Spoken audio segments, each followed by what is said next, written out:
Hello, everyone, and welcome to the Broom Closet Briefing podcast episode. I think this is episode 11. I don't know. I could be wrong. Um, but today, I actually have a very different kind of episode that I brought because, the situation kind of called for it. And I asked you guys if you would want to listen to my take on this specific topic that is very, very close to my heart. And it's going to be a long episode. So if you are thinking about going to go get something to drink while you listen to this, I would suggest you do that.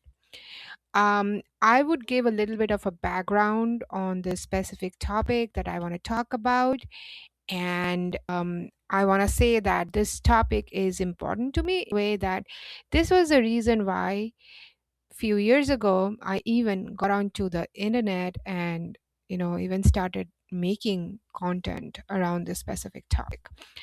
So today's topic, the Tradwife spell. And I know you might have heard this discourse a lot, but I have a take here that I suspected that this Tradwife, so-called Tradwife movement that we saw on the social media, like right about during the pandemic and the COVID time, and up until now, I do see the insurgence happens a lot during the election years, and that always made me suspect that this specific movement was actually a right wing psyop in a way, or a right wing propaganda in a way.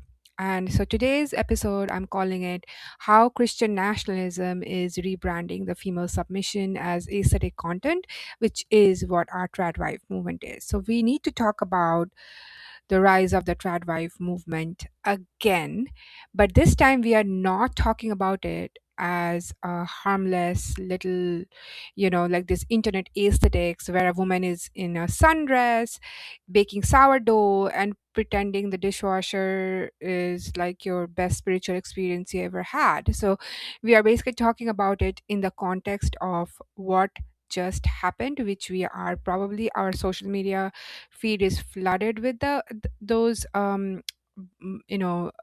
takes, and those, what do you call it, like those clips that are like really making normal people who have a brain to think really furious, which was in the recent Turning Point USA Women's Conference, where we saw the Christian conservative women were openly flirting with the idea of giving up women's right to vote if that meant the conservative agenda will be fulfilled, which is the 19th Amendment, or repealing the 19th Amendment. So, and I want you to sit with that insanity of that for just a little bit.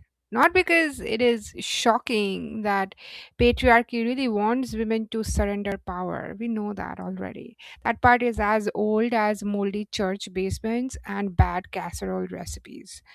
But what is shocking is watching women package their own disenfranchisement as faith and femininity and moral purity, then call the rest of us bitter Jezebels because we would rather not hand over our constitutional rights like we are returning a library book. And remember that Turning Point USA right now is headed by a woman who is not your typical trad wife. She is running a multi-million dollar company called Turning Point USA. She is a CEO. She chairs the movement at this point. She is literally a working woman who makes millions of dollars and asking you to give up your right to vote, your right to financial sovereignty, while herself making millions and millions of dollars. So the irony is just, I don't know, I don't know if it's palpable. So, this is why I wanted to revisit an episode that I once recorded back in one of the older podcasts I had, which I don't have anymore, was on the Tradwife movement because the story kind of has evolved from that. Back then, I did talk about the Tradwives as a social media phenomena, a right wing aesthetic kind of, and a reactionary fantasy that did gain traction through the cottagecore movement, right? The cottagecore was initially for sapphic women, and they just took that and then took that thing and then nostalgia, domesticity, and then put it in the algorithmic pipeline. But now we are basically seeing the mask kind of slip off completely. The Tradwife movement is no longer just saying women should reject feminism, stay home, submit to their husbands, and bake bread with a suspiciously expensive camera setup. Now the logic has completely moved towards women should not have independent political power at all. And that is not homemaking, that is not femininity, that is not even faith, that is basically a political movement, it's a political spell, right? And since this is a broom closet briefing, we are going to talk about the occult layer too, because politics is occult, occult is politics. They have been in bed together for like forever.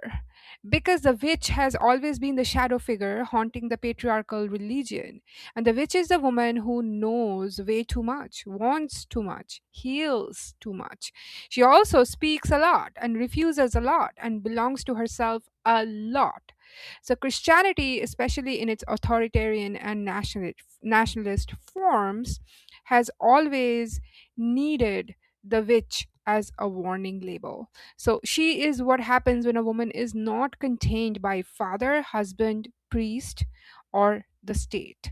So when these women call feminism a Jezebel spirit, or when they frame women's autonomy as like a rebellion against God, I hear the old church bell kind of ringing, and I hear the same mythology that turned wise women into witches, midwives into threats, and then healers into heretics, and unmarried women into social contamination. And the word changes, right? The costume can also change. Sometimes even the platform will change, but the ritual is basically the same. Patriarchy literally points at the autonomous woman and says, you gotta burn her, shame her, you also need to silence her, or at least make her unelectable. Sounds familiar? Exactly. So the witch in this story is simply the feminist woman before the church got its branding department involved in it. So let's begin with the basics. What is a tradwife? The term is short for traditional wife, and it generally refers to a woman who embraces the traditional gender roles in the home. So cooking, cleaning, childcare, homemaking, maybe modesty, femininity, and the big red flag wrapped in beige linen. I don't know. Submission to her husband's authority. The last part is really not a garnish. That is the meatloaf, and that's the point. There's nothing wrong with cooking. There's nothing wrong with being a mom or a motherhood for that matter. And there is nothing wrong with staying home if that is what a woman genuinely wants or can afford and can safely choose. Feminism does not exist to drag women out of kitchens like a SWAT team with tote bags. Feminism exists so that a woman can decide whether she wants the kitchen, the boardroom, the classroom, the campaign trail, the coven circle, or all of the above without needing permission from a man who thinks loading the dishwasher is really advanced level masculinity. So the issue is not homemaking, the issue is basically hierarchy. The issue is when domestic labor becomes female destiny, and the issue is when financial independence is marketed as spiritual softness. So the issue is when submission is rebranded as femininity and then sold to young women as a cure for modern life. And this is where the tradwife movement gets really sneaky, because it rarely arrives wearing this really big sign that says, "Hello, I'm here to recruit you into Christian nationalist patriarchy." No, it arrives as this really cozy content, right? It arrives as a sourdough, the floral sundresses, soft lighting, raw milk, babies with biblical names of like Michael or I don't know, Delilah, or uh, uh, and a kitchen so clean it looks like no actual toddler has ever committed a felony in it, right? So the tradwife aesthetic emerged partly from the same cultural soil as cottagecore, which became especially popular during the pandemic. So, cottagecore at its origin was a fantasy of retreat from the late stage capitalism. So, it was a desire to escape the machine. It was like tea, gardens, old books, handmade things, moss. bread, maybe flowers, and the dream of living outside the grind. And it also had strong queer and sapphic roots because marginalized people have always created the fantasy worlds where they can exist outside the violence of the dominant one. Then the right wing just looked at that little enchanted cottage and said, cute, what if we can put a husband with authority in it? That is how the spell really got corrupted. Cottagecore says maybe modern life is exhausting and we need beauty, slowness, maybe landcraft, tenderness, etc. And Tradwife propaganda says correct.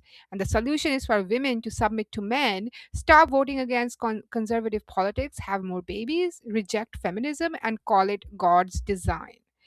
It takes a legitimate wound and offers a poisoned remedy. So, this is how propaganda works best. Okay. It does not invent your pain. It identifies your pain accurately enough that you trust it, then quietly redirects your rage towards the wrong enemy. Like Trump's entire political movement is built around this exact model. Women are exhausted, women are overworked, women are raising children without enough support or paying for childcare that costs more than rent, right?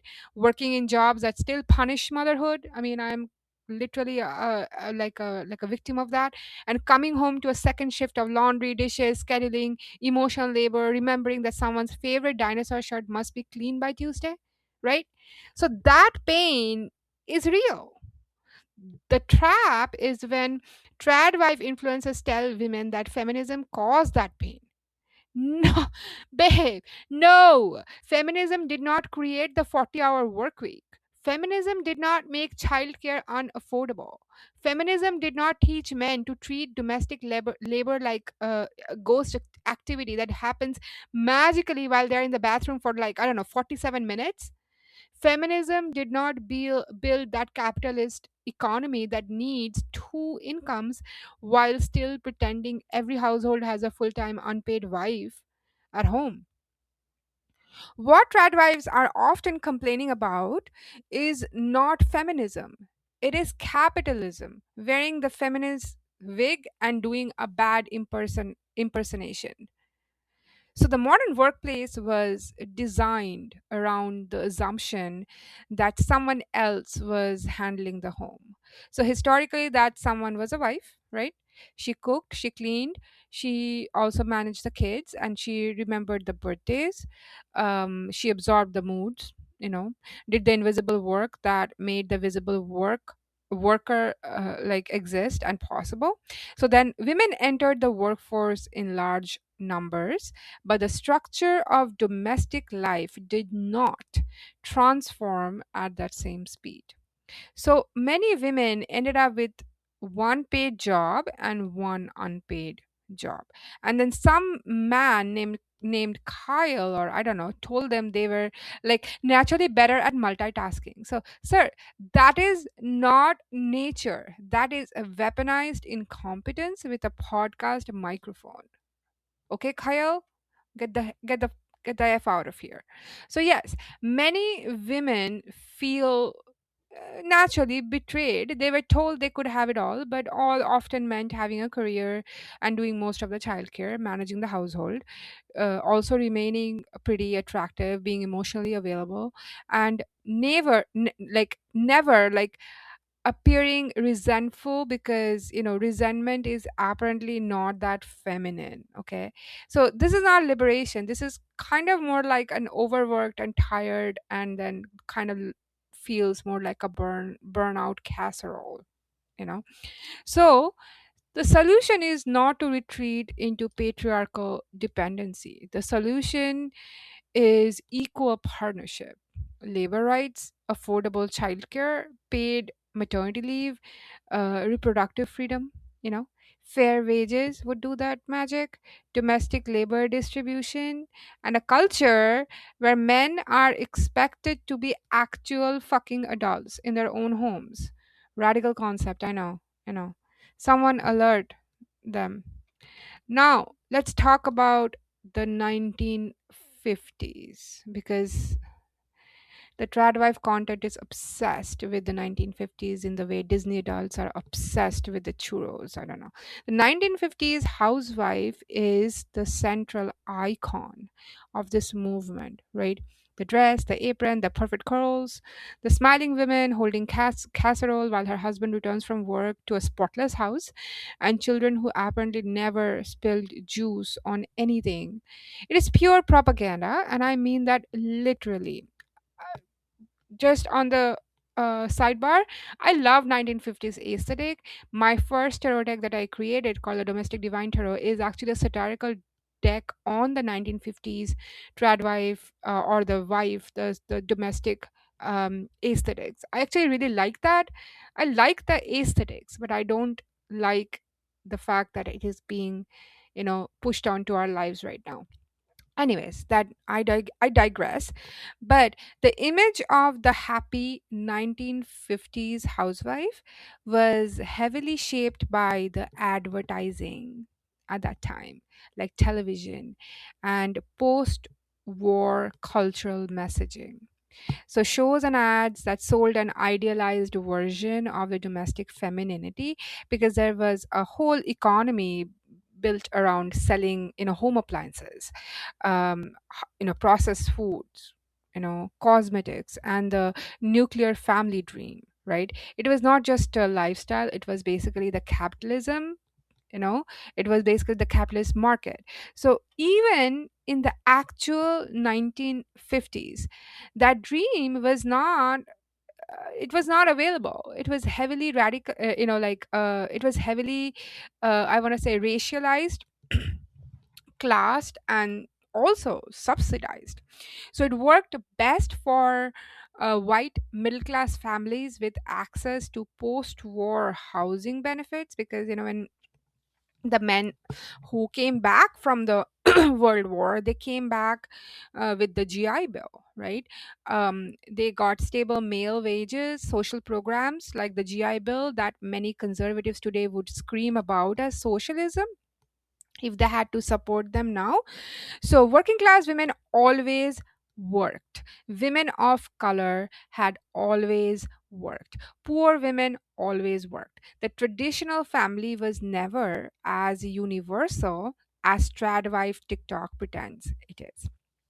So, Tradwife version of the 1950s also conveniently leaves out the loneliness, the depression, the lack of reproductive freedom.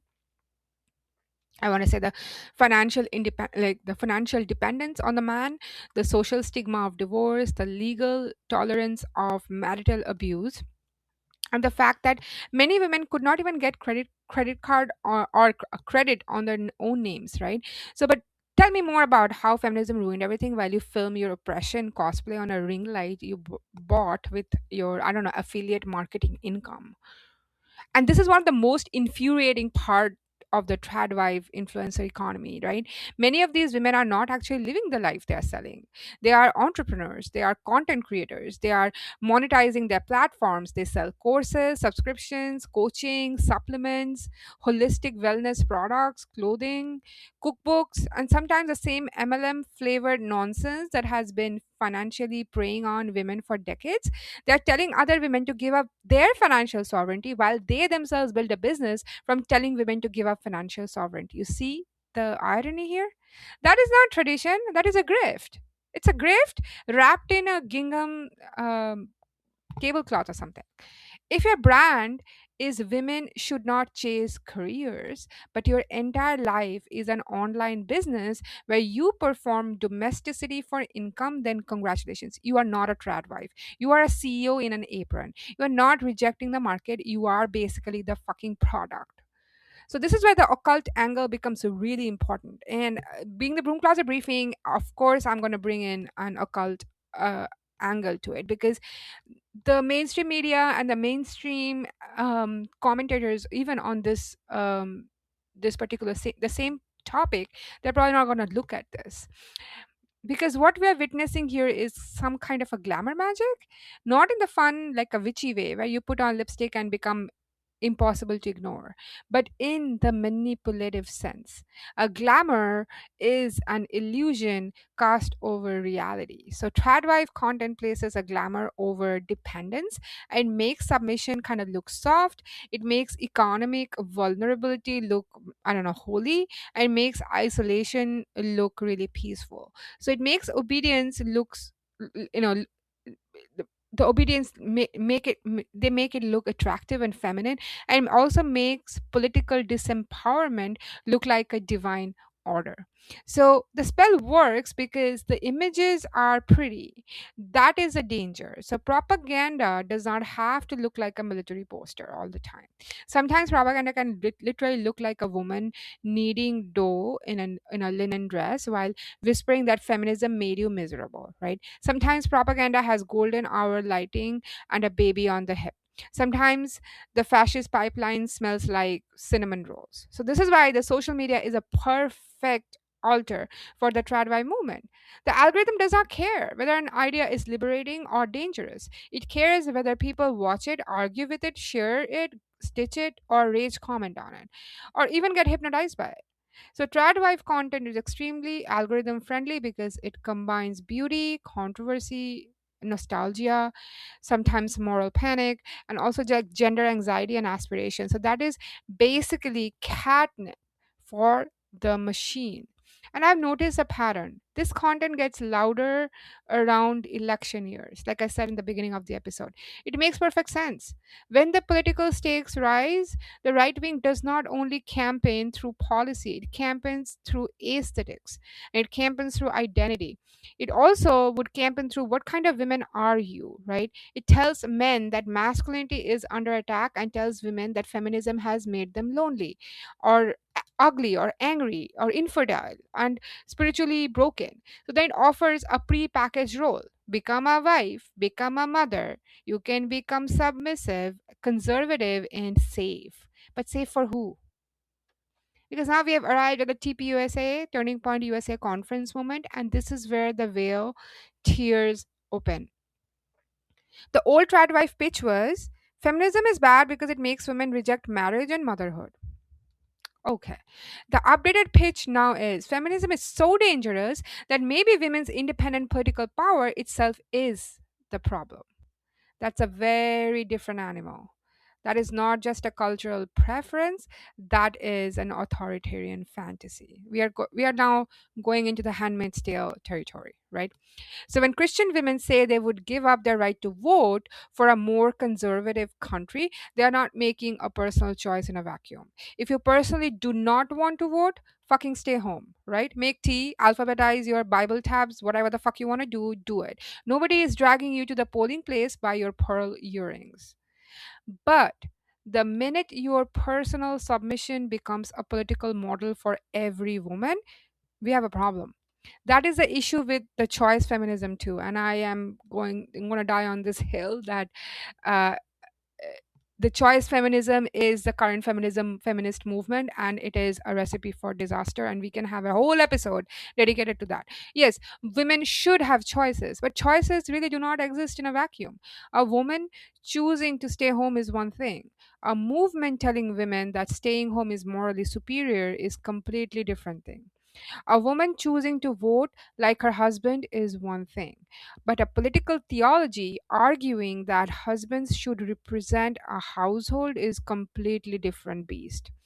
So a woman choosing religious submission is one thing, but a movement using that submission to undermine the rights of women who do not consent to is something else entirely. That is not choice. That is theocratic crap. And let's be very clear about the voting part. Women fought for the vote through decades of organizing, marching, petitioning, hunger strikes, imprisonment, ridicule, and violence. And people who actually started that movement didn't even live to see the 19th Amendment, being included in the Constitution. The vote was not like a cute accessory handed to women because men woke up one day and they felt generous about it. It was taken through struggle, and even after the 19th Amendment, many black women, indigenous women, Asian women, Latina women, poor women, and immigrant women, they continue to face barriers. They were not given the right to vote. So when women today casually say they would surrender their right to vote because women usually vote more liberally, what I hear is not faith. I hear historical amnesia with, like, I don't know, you have a Stanley Cup in your hand and you're literally like talking about that. The reason this argument appears at all is obvious, right? Women's vote, women's votes are inconvenient to authoritarian politics. And like I have mentioned before with you guys many times in our chat, we have this discussion, and I have mentioned that, like, if we like consider the current conservative movement in the United States as a cult, then cults really need to keep the women and the children for their cult to continue in some form or the other, because who is going to bring the next generation, right? So women, especially young women, they tend to be more supportive of reproductive rights, gender equality, LGBTQ rights, and all the social programs and anti-authoritarian movements. So instead of asking why their politics kind of repel so many women, the conservative movement increasingly is toying with the idea that maybe women have too much political agency. So this is the laziest possible solution, in my opinion. It is like failing a test and deciding that the problem is literacy.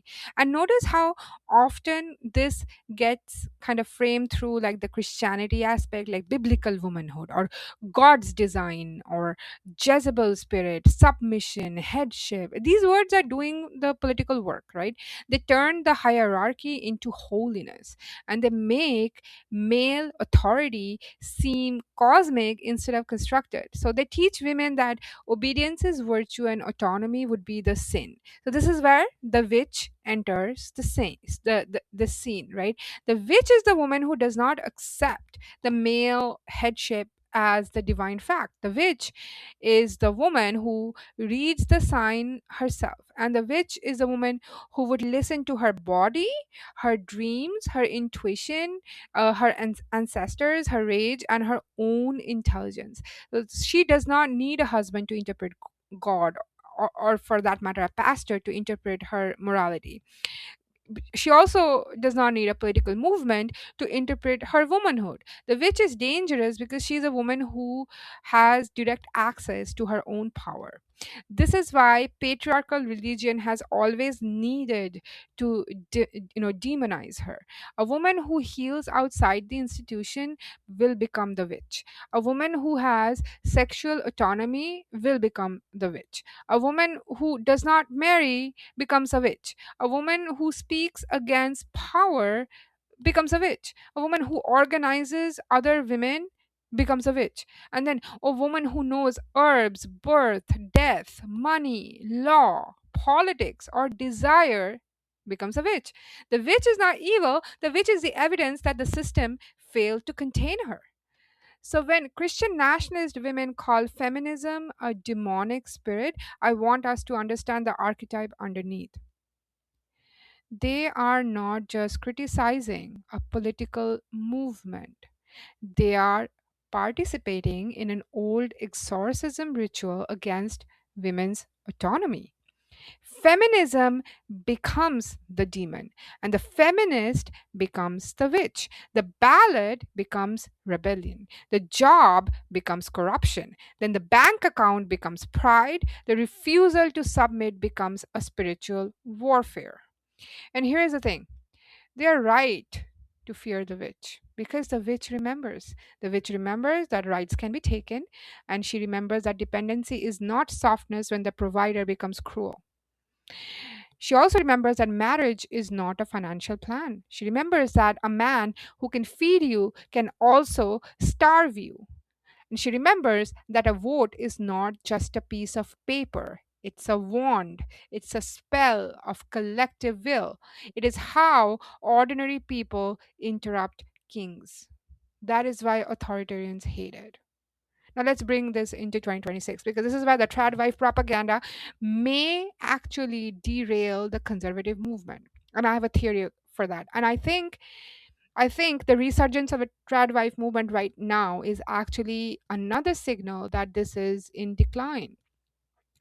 The economy currently is not cooperating with this fantasy. This is not the 1950s. This is not a time when a single income can easily buy a home and support a spouse and raise like a large family of like four children or five children and absorb all the medical bills, pay for childcare if needed, manage rising grocery prices, handle the energy costs, save for retirement, and still have enough left over for a sourdough starter. I don't know, call that sourdough starter maybe Esther. The one income household is not impossible for everyone, but for many families, it is a recipe for disaster. And that matters politically because there is a huge difference between selling nostalgia when people are comfortable and selling nostalgia when people are scared about groceries, rent, gas, layoffs, healthcare, and debt. So, in a strong economy, the tradwife fantasy can look like a luxury, but in a weak economy, it starts looking like a trap. So, conservatives are trying to sell women a domestic fantasy while many households are barely surviving with two incomes. That is not a minor contradiction. That is a whole house cracking at its foundation. You cannot tell women to leave the workforce while also refusing to build the social conditions that will make the family life, at least livable. You cannot preach babies, marriage, and homemaking while opposing paid leave, affordable childcare, universal healthcare, wage protections, food assistance, and housing policy that does not require people to sacrifice a goat under a full moon to afford rent.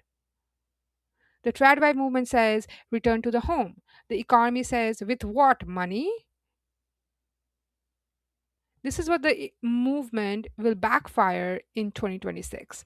The conservative coalition wants women to perform the submission, but the material reality of their voters may not allow the performance to continue. So, aesthetic politics can survive only so long before the grocery receipt would start doing the opposition research, when the cost of living would rise, which is already there, we are already there, when male wages are not enough, we are already there, when layoffs happen, we are already there, when medical emergencies hit, we are already there. When rent climbs, we're already there. When childcare is unavailable, we are already there. When divorce happens, we are already there. When a husband leaves, we have been there for a while. When abuse appears, we have been there ever since COVID. It has gone up a lot more. When the provider becomes unemployed, we are already there. The trad wife fantasy turns from soft life into a survival horror. And this is the part the influencers never put in the montage. They show the bread, not the bank account. They show the baby, not the postpartum medical bill or the depression. They show the husband's lunch, not the fact that if he decides to walk out, she may have no income, no recent work history, no retirement, no credit, no legal leverage, and no easy way back into the workforce. They show submission as romance, but they do not show the woman asking for grocery money from a man who has learned that being the provider makes him the gatekeeper. So that is why financial sovereignty matters, not because every woman must worship careers, not because money is the only form of power or motherhood is lesser power, but because dependence without safeguards is extremely dangerous. A woman needs options, a woman needs exit doors. She also needs her own name on something. She needs education, skills, savings, credit, community, and the ability to survive if the fairy tale becomes a crime scene. See, if your life plan requires a man to remain kind, employed, faithful, healthy, generous, emotionally regulated, financially responsible, and alive forever, that is not a fucking plan. That is a hostage negotiation with optimism. And before anyone tells me, but feminism promised women a happiness and failed. Let's be grown adults here. No woman can promise you any fucking individual happiness under capitalism, patriarchy, racism, ableism, religious authoritarianism, and a country that treats childcare like a luxury subscription model. Feminism did not promise that every woman should wake up glowing, wealthy, married to a man who knows where the towels go, and fulfilled in every possible way. Feminism fought to give women legal, economic, political, and bodily agency. That's it. That agency is not the same as ease. Don't get it confused. Freedom is not always soft. Freedom is responsibility, right? Freedom is also complexity. Freedom is sometimes really exhausting because you are no longer allowed to outsource your destiny to someone else and then call it like what? Virtue. But I would rather deal with the exhaustion of freedom than the artificial piece of cage with gingham curtains. And this is where the conservative movement has a real problem. It wants women politically active enough to vote conservative, organize, volunteer, canvass, influence, raise turnout, create content, sell the movement, and birth the next generation of voters. But it also wants women submissive enough not to challenge the male authority, church authority, or state authority. That contradiction cannot hold forever. You cannot tell women to be political soldiers and domestic subjects at the same time. That doesn't work. You cannot put them on a stage, hand them microphones, monetize their platforms, and then insist that women's highest virtue is silence. It's fucking stupid. You cannot build a movement on female influencers while preaching female submission. Eventually, someone is going to notice that the Tradwife selling submission has a media career, a payment processor, a Stripe account, a ring light, and a brand strategy, and more entrepreneurial ambition than half the men yelling about biblical headship. So the whole thing is a snake eating its own apron. And as a political divination reader who I am, I see the archetype very clearly. The Tradwife is being used as the Empress inverted in the tarot deck. The Empress upright is abundance, creation, fertility, nourishment, sensuality, land, embodiment, and generative power. I don't read reverse cards. Yes, Broom, you don't read reverse cards. I know that. But I'm saying in traditional tarot, if Empress is that person, the Tradwife, it will be a reversal of that empress. But inverted, she kind of becomes this controlled fertility, coarse motherhood, aestheticide, domestic imprisonment, abundance used as bait, and the feminine turned into a decorative resource for empire. The witch, on the other hand, is the high priestess, right? With dirt under her nails, she is hidden knowledge, she is intuition, she is the one who sees behind the veil. She knows when the altar is actually a cage, she knows when the sermon is actually a leash, and she also knows when the pretty content is the recruitment portal, right? She knows that not every ritual is going to be fucking sacred. Some rituals are designed to make you surrender your power while calling it purity. That is what this movement is: ritual of surrender disguised as a lifestyle brand. Period. So, what do we do? What do we do? Okay, Broom, I understand now. What do we do? Okay, first, we stop treating tradwife content as harmless. Done. No, watching a woman bake bread is not inherently dangerous, but uh, when the bread is braided with anti-feminism, anti-abortion politics, anti-LGBTQ rhetoric, white replacement anxiety, I don't know, conspiracy theories, Christian nationalism, and household voting fantasies, stop that fucking shit. We need to stop pretending this is just a domestic hobby. It is not. Just let women choose. No. It is let some women use their choice to normalize the removal of choice from everyone else. We need to make sure that we treat that content that way. Second, we need to name the real wound, right?